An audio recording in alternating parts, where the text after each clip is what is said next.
अध जल घगरी छलकत जाए, पुरी गगरी चुपके से जाए.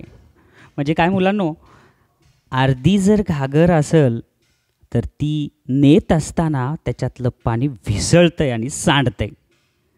पुरी गगरी चुपके से जाए म्हणजे पूर्ण पाण्याने भरलेली घागर जी आहे ती नेत असताना पाणी अतिशय शांत राहते.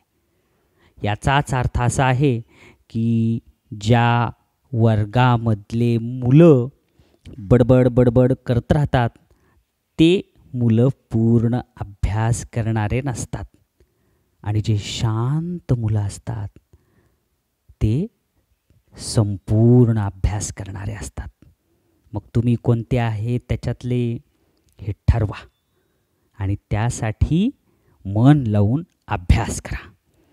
उघडा तुमचं स्कॉलरशिपचं पुस्तक आणि पहा त्यामधील नफा तोटा. हे सूत्र तर तुम्हाला सगळे पाठ असतीलच. आपण यापूर्वी 23.1 हा भाग सोडवलेला आहे. यातील नमुना प्रश्न सुद्धा सोडवलेले आहेत. आता आपल्याला पाहायचं आहे